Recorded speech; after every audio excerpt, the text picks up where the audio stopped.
Allô? Vous êtes là? Désolé, ça s'est coupé. Allô, vous êtes là? Vous m'entendez?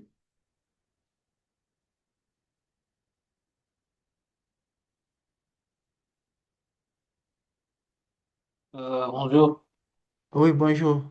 Comment ça va? Excuse-moi, ça va très bien, toi, ça va? Oui, ça va, merci. En fait, je Désolé, ça pense, s'est coupé. Ça s'est ouais, coupé, il y oui. a eu un bug sûrement. Là, je me suis reconnecté après. Mm. On va Mm. attendre les autres. Peut-être que ça va, ils vont revenir tout à Ok. l'heure. Tu peux envoyer un message dans le groupe disant de se reconnecter parce que ça s'est coupé, s'il te plaît. Ouais, j'envoie ça vite fait. Tac.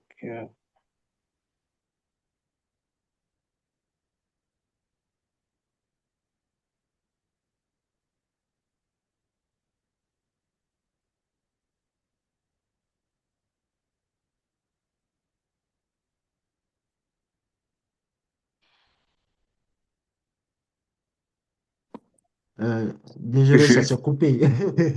Ça s'est coupé là. Hmm. Ok, on va attendre 5 minutes. J'ai partagé le CV. Donc, on va prendre le premier CV et voir ce qu'on peut faire pour faire le CV. Le CV percutant. Un exemple de...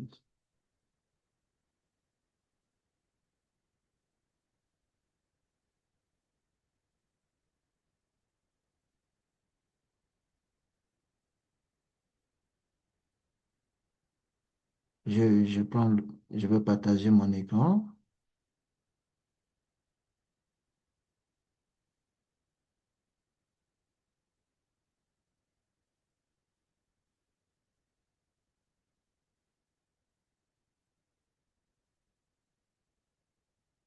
D'accord. Ok, c'est bien. Vous voyez mon écran?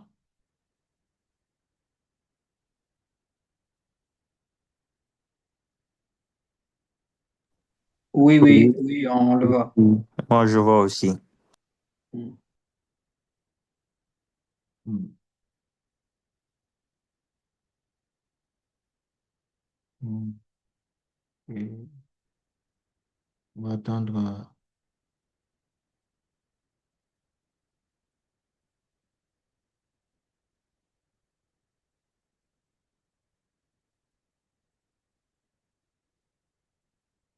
on va attendre les autres qui ne sont pas encore venus.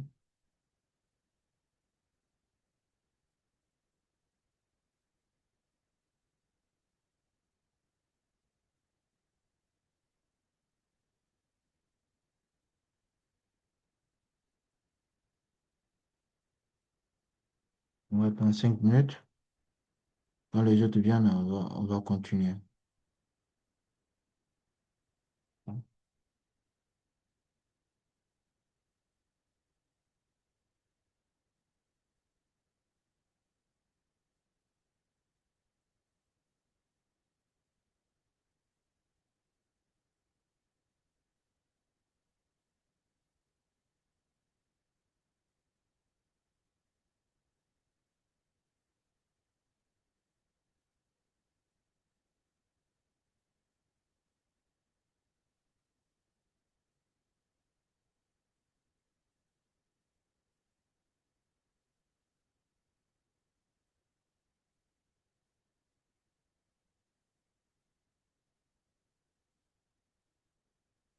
Ok, on va continuer. Ici, d'abord, le but, pourquoi je veux qu'on fasse un CV sur Word. Parce que actuellement, il y a beaucoup d'applications, beaucoup de logiciels, beaucoup de sites qui font des CV. Mais l'ATS ne reconnaît pas quand tu fais le CV sur ces sites, quand tu veux convertir ces CV en CV ATS, euh, tu as du mal. L'ATS a du mal, le robot, le système a du mal de faire cela. Mais si c'est fait sur Word, euh, c'est plus facile. C'est plus facile pour nous euh, de faire cela, de faire un CV ATS. Donc, c'est pour cela que je recommande beaucoup de personnes. à faire un CV sur Word pour pouvoir le convertir en ATS et pouvoir candidater aussi. Maintenant, on va parler de l'entête. D'abord, tout CV, euh, au début de tout CV, il faut faire l'entête. Si l'entête est bien présentée, bien structurée, bien lisible pour un recruteur, ça donne envie au recruteur. D'abord, la première des choses, c'est quoi? C'est de prendre une photo. Tu prends une photo, il y a des applications, il y a des sites en ligne aujourd'hui qui permettent de cacher l'arrière-plan euh, de la photo. Même si c'est chez toi, tu prends la photo, il faudrait que la photo réponde aux critères, le portrait. C'est-à-dire ton portrait, ça répond aux critères que quand tu vois une personne souriante, une personne quand le recruteur voit, il donne envie au recruteur de te prendre, de te contacter. C'est très important, c'est pour ça qu'on conseille aux gens de, de prendre une photo. Je ne sais pas si vous voyez mon écran. Je- Oui, OK. Maintenant, après la photo, je vais commencer de la droite Je vers vois la aussi gauche. l'écran, oui. OK. Je vais commencer de la droite vers la gauche. Je vais mettre ma caméra. Comme ça, vous allez me voir. C'est ça. Maintenant, le profil LinkedIn. Beaucoup de personnes ignorent qu'on doit le, le lien LinkedIn là. Pourquoi on doit le modifier? Parce qu'il y a certains qui n'arrivent pas à modifier le lien LinkedIn. Je vous dis pourquoi il faut modifier le lien LinkedIn. Tu vois, quand un recruteur vient, par exemple, sur le compte LinkedIn, il va mettre, par exemple, automaticien. Il cherche un automaticien à Paris.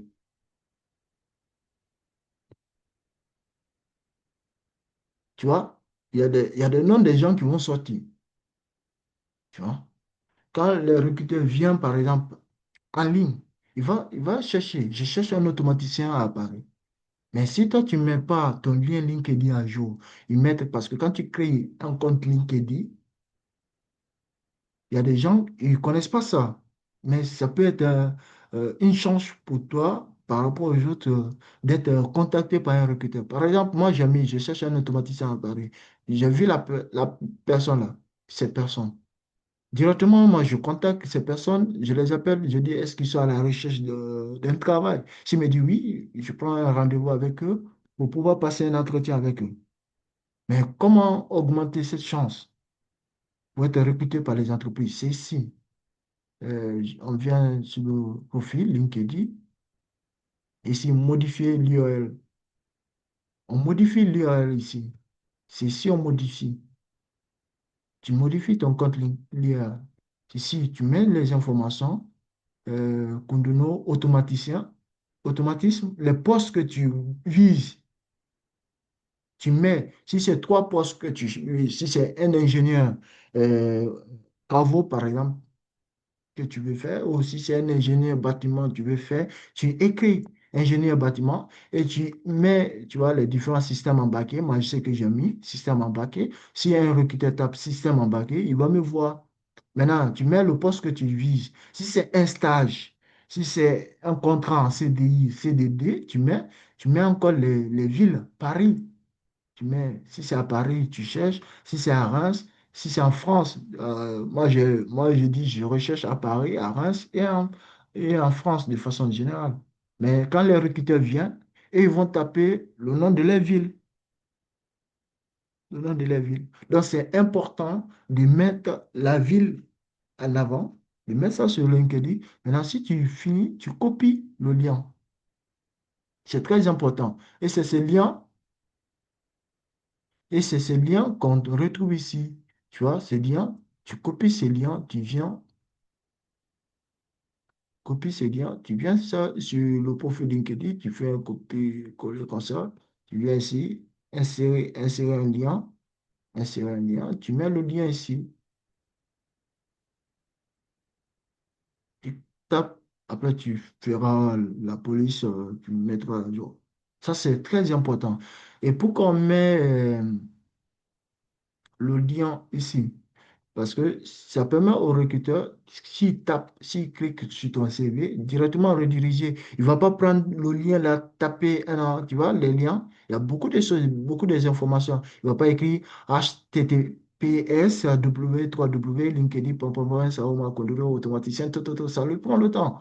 Il n'a pas ce temps. Il a beaucoup de CV. C'est pour cela, moi, je recommande les personnes, au lieu de mettre le profil LinkedIn ici, de mettre directement le profil LinkedIn au niveau de son nom. Comme ça, il met le logo LinkedIn ici, il déplace le logo LinkedIn, il tape la manière que j'ai inséré le lien, il insère le lien comme ça. Comme ça, si le recruteur vient, il clique sur son nom, directement, ça le redirige vers son profil LinkedIn. Ça me permet de voir est-ce que toi, tu es aussi professionnel parce que ton compte LinkedIn aussi doit parler. Ça, on va voir ça demain. Comment on doit faire pour avoir plus de visibilité encore sur le compte LinkedIn. Mais en grosso modo, normalement, le compte LinkedIn, tu dois partager quelque chose, que ce soit tes expériences, que ce soit tes compétences. Tu dois partager cela pour que ton compte, ton profil soit visible. Ça donne beaucoup de visibilité au niveau de ton compte LinkedIn. Tu dois partager quelque chose. Moi, par exemple, je me suis donné les lundis de 8h à 9h parce que tu peux même chercher sur ChatGPT quels sont les jours, tu donnes, tu dis quels sont les jours où je peux poster, par exemple, euh, je peux faire une publication sur LinkedIn. Et généralement, les jours où tu peux postuler, parce que les lundis, ça c'est un peu compliqué, c'est le début du travail. Les mardis, ce sont les gens là-bas, au moins il y a moins de pression. Quand tu postules, c'est possible que beaucoup de personnes voient, c'est possible qu'il y ait la visibilité sur ton compte. Il faudrait que tu parles, que tu postes quelque chose que tu as vécu, une expérience ou une compétence que tu as prise ou une formation que tu as. Tu parles de ce que ça peut donner encore quelque chose. Donc, pour un début, les gens vont voir que ça n'a pas d'utilité.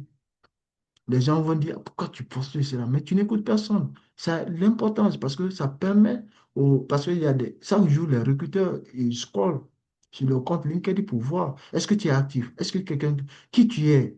Parce que parce que quand tu publies comme ça permet, ça donne une impression de toi au recruteur bien avant qu'il ne te contacte. On va savoir que, par exemple, si tu postes, par exemple, sur tes compétences, ce que tu as appris, ce que tu sais faire, ce que tu maîtrises, le recruteur va dire, bah voilà, la personne que je recherche, lui, il a déjà cette compétence. Il va se dire, voilà, moi, je vais te contacter. Moi, je reçois quand même des messages de la part des ESN. Ce sont des entreprises intermédiaires, des cabinets de recrutement qui sont là intermédiaires entre les entreprises et nous, qui nous contactent et qui envoient nos CV, nos dossiers de motivation, qui vont nous dire de remplir par la suite. Et puis, ces cabinets-là envoient à ces entreprises, des grandes entreprises qui n'ont pas le temps de nous recruter. Et voilà, s'ils ont besoin de nous, on va les recontacter. Mais ça prend le temps. Ça prend le temps, ça prend un temps. Il y a deux entreprises ESN qui m'ont mis en attente à cause de ça. Et l'autre m'a dit c'est sûrement à partir du mois de janvier, parce qu'actuellement les entreprises sont en train de faire. À partir du mois de janvier, sûrement, ils vont recevoir une réponse pour me donner. Donc, d'attendre. Donc, tu vois, c'est très important pour ça. Pourquoi je dis de faire ça? Parce que j'ai fait, j'ai vécu. Maintenant, ici, au niveau de l'adresse. Mais si tu ne mets pas ton adresse complète du neuf, par exemple, moi je suis à une adresse, tu donnes, mais tu donnes la ville, ça permet au recruteur de savoir là où tu es réellement, dans quelle ville tu es, dans le code postal, tu vois. Et moi, je donne un conseil sur ce niveau. Si tu postules, par exemple, parce qu'il y a beaucoup, je ne dis pas, c'est pas important, il y a des gens qui gagnent le travail. Il y a des gens qui gagnent le travail en état à Arras, mais qui gagnent à Toulouse, à Lyon, tout, tout, tout. C'est bon. Mais de vous à moi, quelqu'un qui a le même profil que vous, mais qui habite par exemple à Reims. Moi, j'ai une entreprise à Reims qui a le même profil que vous. Vous avez les mêmes compétences techniques, savoir-faire, savoir-être. Je vais, je vais donner la priorité à la personne qui est à côté de moi. C'est clair. Par rapport à la personne qui est loin de moi. Tu vois. Il y a des gens qui reçoivent des refus. C'est pas parce qu'ils ne sont pas compétents, mais l'adresse. C'est pour cela quand moi, je conseille les personnes à vérifier la ville dans laquelle se trouve l'entreprise. En fonction de ça, tu fais une mise en jeu ici. Tu mets l'adresse de la ville et le code postal de la ville. Quand un recruteur te demande, tu cherches des informations parce que tu vas passer un entretien, tu cherches des informations, tu essaies de chercher les informations, une adresse là-bas, tu dis, bah, moi, je suis dans tel lieu, euh, j'habite à tel endroit, dans telle ville. Comme ça, en cas d'égalité avec d'autres candidats, on peut me prendre. Et une entreprise ne peut pas te contacter aujourd'hui. Il te dit, bah voilà, je vais passer l'entretien avec toi aujourd'hui. Est-ce que tu peux venir en entreprise aujourd'hui? Non. Il va te donner même un jour. Ça sera le temps pour toi pour te préparer à aller dans cette ville. Comme ça, visiter, aller dans ces entreprises. Tu vois? Donc, c'est très important le lieu là aussi. Il y a beaucoup de personnes qui reçoivent des refus. À cause de ça aussi, l'adresse. Mais il y a d'autres qui reçoivent, plein de personnes qui reçoivent aussi. Le numéro, c'est important. Euh, Par exemple, les mails. Bon, il faut avoir un compte Gmail aussi professionnel. Ça, on va voir ça. Comment faire un compte Gmail professionnel. Je vais vous donner un exemple. Comme ça donne. Pourquoi ça, là, c'est important? Le compte Gmail professionnel. Parce que je prends un exemple sur ça, par exemple.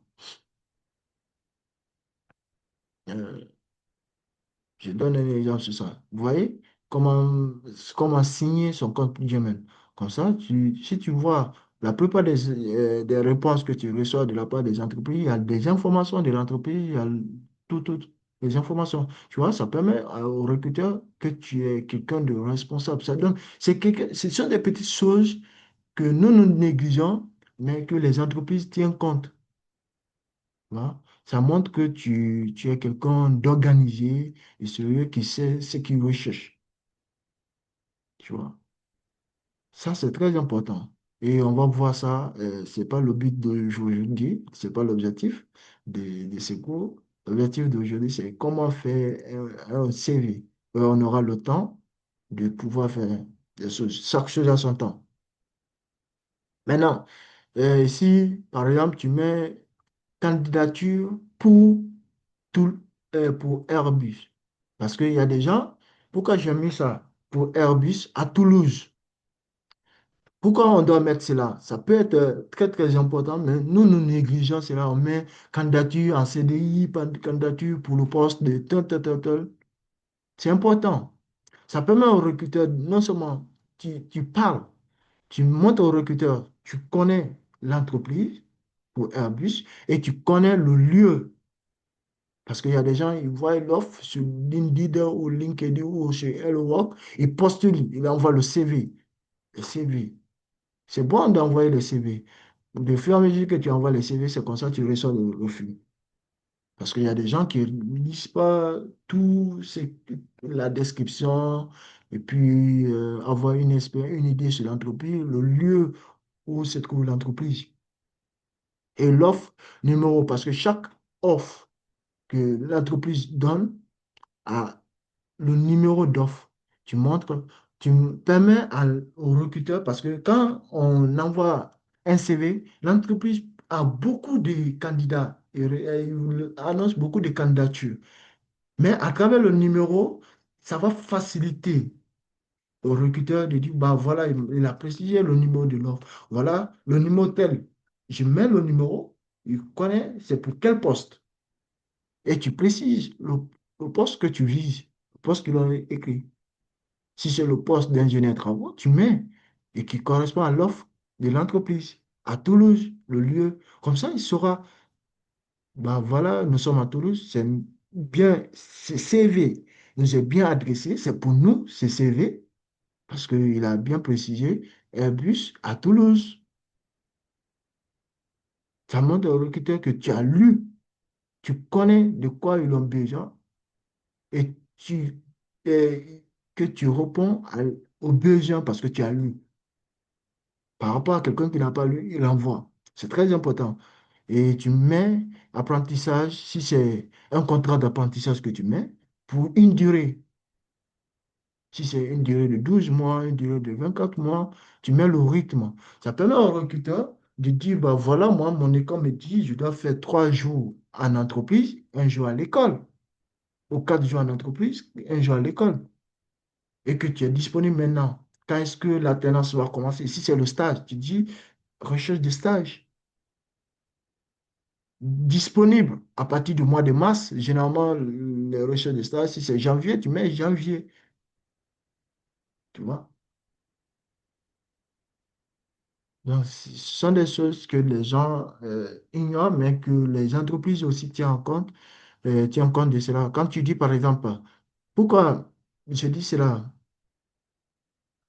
Moi, en Master 2, lorsque j'étais en Master 2 ici, j'avais eu un stage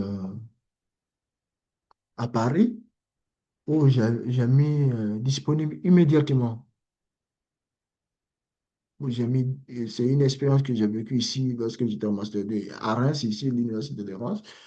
J'ai mis disponible immédiatement et l'entreprise m'a contacté. Et lorsque l'entreprise m'a contacté, c'est une histoire que je vous raconte. Lorsque l'entreprise m'a contacté, ils m'ont dit, est-ce que je peux commencer maintenant? Après, je suis allé voir la responsable, Madame Nigella. Et Madame Nigella me dit qu'il ne peut pas me donner la convention de stage parce que le stage ne débute pas maintenant. J'ai oublié quel mois que ça devait commencer à partir de mars. Il ne peut pas me donner. Donc, j'ai raté le stage à cause de ça. Au moins, si je précisais disponible à partir du mois de mars, l'entreprise allait me contacter, mais me garder pour le mois de mars. Tu vois? Et ça a été une erreur de ma part. Et j'ai appris de cette erreur. Et c'est pour cela que je transmets tout cela. Maintenant, la mobilité, c'est ce que je parlais lors de ma présentation. Ce sont des séries sur le gâteau. Si tu dis que tu es mobile, euh, sur le plan national ou international, tu mets.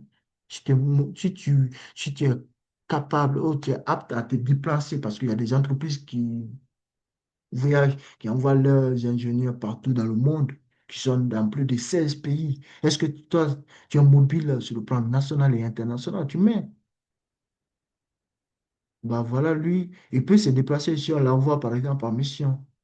Ce sont des choses que les gens ne mentionnent pas, mais ça peut être aussi quelques séries sur le gâteau euh, qui peut être avantageux pour toi. Tu dis à l'entreprise, pourquoi moi me recruter, pas l'autre candidat. Tu dis à l'entreprise que tu as le permis, tu mets le type de permis que tu as et plus le véhicule, tu es véhiculé, tu as le permis. Pourquoi on met ça? Ça va permettre à l'entreprise d'avoir de moins dépenser sur toi par rapport à l'autre qui n'a pas le permis. L'entreprise est obligée de dépenser sur lui afin d'avoir le permis, tu vois. Les choses là. Tu as le niveau B2 ou B1, tu as le test TOEIC, tu as eu le test TOEIC, tu mentionnes le score que tu as eu. Tu vois, ça va permettre à l'entreprise de t'envoyer, par exemple, en mission, si ce sont des entreprises qui voyagent, par exemple, comme ça, à l'international, tu dis que tu voyages comme ça, si une entreprise a une mission, par exemple, hors de la France, il peut t'envoyer parce qu'il sait que toi, tu es mobile sur le plan international et que tu as une maîtrise de la langue anglaise. Parce que quand on voyage à l'international, la langue la plus utilisée de nos jours, c'est l'anglais. Donc, ce sont des séries sur le gâteau que j'aimerais bien que les gens euh, mentionnent dans les CV, mais que les gens ignorent. Maintenant, deuxième chose, c'est le bloc, comment on appelle ça? Compétences. Bonne compétence. Ah non, c'est pas ça. Je vais, je vais faire cas par cas. Je voulais faire cas par cas, mais euh, rubrique. Bloc compétence. Maintenant, bloc compétence. Pour nous, les étudiants qu'on n'a pas assez d'expérience, après ça, c'est tu mets les compétences. Pourquoi on doit mettre les compétences en avant? Je vous explique. Les compétences, il y a deux savoir-faire, savoir-être. Pour les ingénieurs, ils peuvent ajouter le logiciel, enlever ça. Ça, vous pouvez le faire sur Word. On enlève ça, on met trois cases, trois colonnes. On met le logiciel, savoir-être, savoir-faire. Ça, on enlève ça. Et pourquoi j'ai mis ça? Ça, c'est pour les gens qui ne sont pas... Même les ingénieurs, si vous ne maîtrisez pas le logiciel, les outils, il n'y a pas de problème. Mais c'est très important si on est ingénieur ou même si on n'est pas ingénieur, mais on maîtrise des outils, on maîtrise les logiciels. C'est très important. Ça permet au recruteur de dire, bah, voilà, moi je sais utiliser tel outil dans le domaine là. Ça peut être quelque chose de bénéfique aussi pour nous. Je maîtrise tel outil. Maintenant, le savoir-être. Tu vas dire au recruteur que tu es autonome. Ah, admettre. OK. Je vais envoyer admettre. Le savoir-faire et le savoir-être. Autonome, force de proposition. Tu vas dire, bah voilà, lors de l'entretien, le recruteur va te dire, bah, donne-moi un exemple de projet où tu as été autonome. Donne-moi un exemple où tu as donné des propositions. Esprit d'équipe. Est-ce que tu as une fois travaillé en équipe? Dans quel groupe? Pour quel projet? Ce sont des questions qui viennent à l'entretien. Les rigueurs. Qu'est-ce qu'ils donnent? Parce qu'il y a des gens qui donnent, par exemple, je suis autonome. Quelles sont tes forces? Je suis autonome lors de l'entretien. Je suis autonome parce que j'ai travaillé en autonomie pour tel projet et où j'ai travaillé seul et je me suis en sorti, j'ai gagné tel score. Lors de mon stage, j'ai donné telle proposition. Ça peut être bien pour toi. Il ne suffit pas de te limiter, je suis autonome, tu dois développer. Les recruteurs cherchent des personnes qui développent. euh, Ça montre au recruteur, ouais, tu as travaillé, tu es autonome, parce que ce sont des indices qui montrent que tu es autonome. Parce que si tu ne montres pas une preuve où tu as fait preuve d'autonomie, hein, le recruteur va mettre, cela il va dire parce que tu as vu ça sur les autres CV, tu as mis sûrement, tu as fait copier-coller. Tu dois savoir expliquer. Il ne suffit pas de mettre, mais d'expliquer. Maintenant, au niveau du savoir-faire, si c'est une candidature spontanée, je dis bien, je vais commencer par la candidature spontanée et les autres candidatures en ligne. Si c'est pour une candidature spontanée, tu peux chercher euh, le parcours, par exemple, si c'est ingénieur automaticien, par exemple, tu cherches, mais ça, c'est un travail qui demande le temps. Ça demande beaucoup de choses. Ça demande beaucoup de choses. Ça demande de chercher sur Indeed, les différentes missions, parce que le savoir-faire, c'est les missions. Les différentes missions qu'un ingénieur automaticien peut se confronter au sein d'une entreprise, par exemple. Mais comme nous, on n'a pas, on, on a le temps, bien sûr, mais c'est pour cela, moi, je conseille les gens à utiliser GPT. Ça peut permettre chat, tu demandes à chat, je donne un exemple, par exemple, comme ça. Euh, Attends, reste connecté. Tu demandes à chat, par exemple, fais-moi une recherche comme ça, une recherche rapide sur Google. Fais-moi une recherche rapide et donne-moi les missions, les 5 missions. Parce qu'il ne faut pas prendre beaucoup de missions, hein. Si tu prends 10 missions, parce que pourquoi? Je vais vous dire pourquoi il faut prendre au moins 5 à 7 missions. Après cela, je vais écrire d'abord ça, demander pour un ingénieur automaticien. Je vous donne un exemple. Vous pouvez mettre un ingénieur, peu importe, allez, un ingénieur automaticien, bac niveau. C'est très important de mentionner le niveau parce que les missions ne sont pas les mêmes pour les niveaux. C'est pour la licence et pour quelqu'un qui cherche un niveau bac plus 5, ce n'est pas les mêmes missions.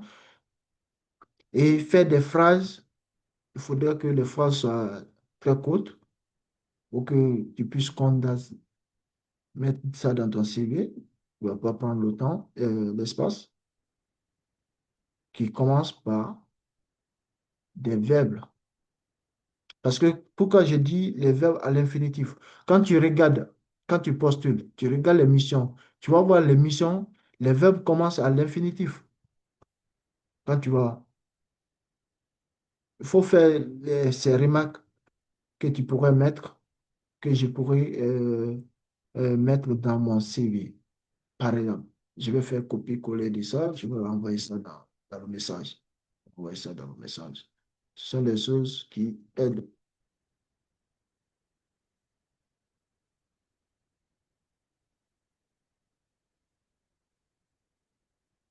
Maintenant, voilà. ChatGPT va chercher dans Google les 5 missions que les entreprises cherchent réellement. Tu vois. Et pour être un ingénieur, mais tu peux dire 10 missions, 5 missions, ça dépend. Maintenant, moi, je conseille de mettre 10 missions. Pourquoi je dis 10 missions? Tu vas te dire, par exemple, concevoir et développer des systèmes automatisés. Est-ce que moi, à l'école, j'ai déjà fait ça? J'ai déjà conçu ou j'ai déjà développé des systèmes automatisés? Si c'est oui, je mets. Si c'est non, soit j'apprends. Mais si tu mets, moi je conseille des personnes, ça c'est les candidatures spontanées. Ça, tu mets les missions, les 5 premières missions que les entreprises, parce que chaque fois faire des recherches sur Google, il va t'envoyer. C'est forcé, il faut avoir cette maîtrise, développer des systèmes automatisés, programmer. Ça, tu mets. Il ne faut pas avoir peur de mettre. Pourquoi je conseille les gens de mettre les missions là dans leur CV? Ça va te permettre d'aller chercher sur Google comment concevoir un système, comment concevoir et développer des systèmes automatisés. Parce qu'il y a des gens, ils ont peur. Ce n'est pas tout ce qu'on apprend à l'école. Il y a des gens qui ont peur de mettre les missions là parce qu'ils disent, par exemple, que je n'ai pas cette maîtrise. D'abord, tu t'es limité. Pourquoi tu me demandes ça? Moi, je sais que je ne sais pas concevoir, je ne sais pas développer des systèmes automatisés, mais chat m'a donné une information, ça peut me permettre d'apprendre. Je copie ça, je viens sur YouTube, je dis comment concevoir un système automatisé. Il y a des cours, il y a des gens qui ont développé des cours sur ça. Je peux suivre ces cours et ça va me permettre de maîtriser, d'avoir cette compétence aussi, l'auto-formation. C'est pour cela qu'on parle de l'auto-formation. Tu vois? Pour cela, moi, je dis de mettre, parce que ça va te permettre d'apprendre ou d'aller sur les sites Udemy où tu peux apprendre à avoir un certificat. Ça peut te donner un plus des avantages. Tu vois? Tu apprends une nouvelle compétence sans même te déplacer, faire une auto-formation. Ça, désormais, je sais concevoir quand une entreprise va m'appeler pour un entretien, je saurai comment me défendre parce que j'ai regardé sur YouTube, j'ai cherché comment le faire parce que l'entreprise va me dire concevoir et développer des systèmes automatisés. Est-ce que tu as une fois conçu et développé? Oui, j'ai conçu. S'il y a des projets sur YouTube et que tu as les moyens pour faire ces projets, comment concevoir et développer, tu fais ça en autonomie parce que ça va te permettre euh, de montrer lors de l'entretien. Tu dis, voilà, voilà, je sais concevoir et développer des systèmes automatisés, voilà ce que j'ai conçu. Malgré que tu n'as pas appris ça à l'école, tu montres au recruteur, voilà ce que j'ai appris. Si le recruteur te demande, te pose cette question. Par exemple, programmer et configurer des automates. Moi, je l'ai fait à l'école, Mais j'apprends. Voilà ce que moi, je mets en avant quand les recruteurs me demandent, tu vois. Programmer avec ça, c'est un logiciel de programmation. Le S, Tia Portal, le SPLC, SIM. Tu vois, il y a beaucoup de logiciels vers moi en IT, en IA. J'apprends Tia Portal pour développer. J'ai même un projet que je suis en train de faire. Comme ça, s'il y a des entreprises qui me contactent pour me demander qu'est-ce que tu as fait sur Tia Portal. Et en Master 2, lorsque je faisais le Master 2 que j'ai validé, on utilisait Schneider. En Master 1, j'ai utilisé Tia Portal, mais puisque ça fait longtemps que je n'utilise pas, c'est pour cela que j'ai installé le logiciel là pour apprendre. Voilà le projet que je suis en train de faire. Faire des signalisations pour formation. J'ai mis pour formation, je sais pourquoi j'ai mis. Cela veut dire que je suis en train de faire une auto-formation. Comme ça, s'il y a une entreprise qui me contacte, je saurai comment me défendre. Parce que je vais dire que j'ai utilisé. Voilà, j'ai mis cela en place. Tu mets, ça c'est pour les candidatures spontanées. Maintenant, si c'est les candidatures en ligne, c'est-à-dire tu vois l'offre en ligne, tu, cons- tu regardes, tu regardes l'offre, tu regardes les missions. Tu prends 5 missions demandées dans l'offre ou 7 missions maximales. Tu vas mettre, même si tu ne maîtrises pas, si tu maîtrises, Dieu merci. Mais si tu ne maîtrises pas, tu mets les 5 missions. Cela veut dire que ton profil correspond à l'offre. Maintenant, si l'entreprise te contacte, ton profil correspond à l'autre. L'entreprise va voir les différentes missions et il faut toujours commencer par le verbe à l'infinitif. Parce que quand les entreprises lancent l'offre, tu verras toujours, ça commence par le verbe à l'infinitif. Maintenant, quand tu mentionnes cela, euh, tu apprends. Si tu ne connais pas, si tu n'as pas ce savoir-faire, tu apprends. Ça te permet d'avoir encore un plus pour s'il y a une autre, même si tu n'es pas retenu dans la première entreprise, mais ça peut être bénéfique pour toi d'être, par exemple, retenu ou être en attente dans la seconde entreprise parce que tu as appris quelque chose que tu ne savais pas auparavant, mais que tu as vu dans l'offre. Parce que quand les entreprises, c'est pas les mêmes missions, mais tu apprends en fonction des missions qu'on demande. Tu vois? Ce pas les mêmes missions. C'est pour cela, moi, je demande de regarder les missions. Quand on poste là, il faut regarder les missions et tu prends 5 missions que tu vas mettre, mais tu vas apprendre en regardant sur YouTube, en s'inscrivant dans les sites de formation comme Coursera, comme Fumo, comme Udemy, comme auto-formation sur YouTube. Tu mets ça, ils vont t'apprendre. Comme ça, lors de l'entretien, on te pose la question, tu dis, voilà, et si tu as des moyens pour le faire, s'il y a des logiciels gratuits, parce que tu as Portal 21 jours gratuits, tu essaies gratuit, après les autres jours, tu payes.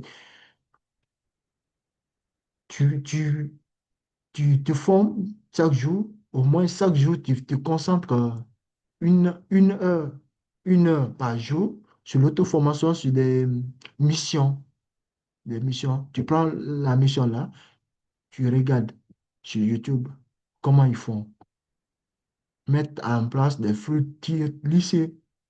Je sais que je ne sais pas le faire, mais puisque l'entreprise demande cette compétence et que j'ai mis ça dans mon CV, si l'entreprise me recrute, parce qu'elle va dire que moi je maîtrise par rapport à l'autre, le second candidat qui n'a pas mis ça, cela veut dire qu'il ne comprend pas, il ne maîtrise pas. Donc, je suis obligé de convaincre lors de l'entretien. Tu vois, ce sont des choses qui vont permettre aux recruteurs de te contacter. Je ne dis pas si tu mets que tu ne vas pas être rejeté, tu vas être forcément parce que même si on envoie les candidatures, on sera toujours rejeté, on gagne l'entretien. Mais l'important, c'est de décocher à un premier temps euh, un entretien. Et pour décocher un entretien, il faudrait que ton CV répond aux besoins de l'entreprise. Et pour que ton CV réponde aux besoins de l'entreprise, il faudrait que ton savoir-faire réponde aux missions qu'on va te donner. Par exemple, si toi, ton savoir-faire est contraire aux missions, ça ne fait même pas partie des missions, tu as, ta probabilité d'être appelé est zéro. Mais si dans ton savoir-faire, ça correspond, il n'y a pas de souci. On va t'appeler et on va te poser la question sur ces missions. Est-ce que tu l'as fait? Quand est-ce que tu l'as fait? Donne-moi un exemple pratique.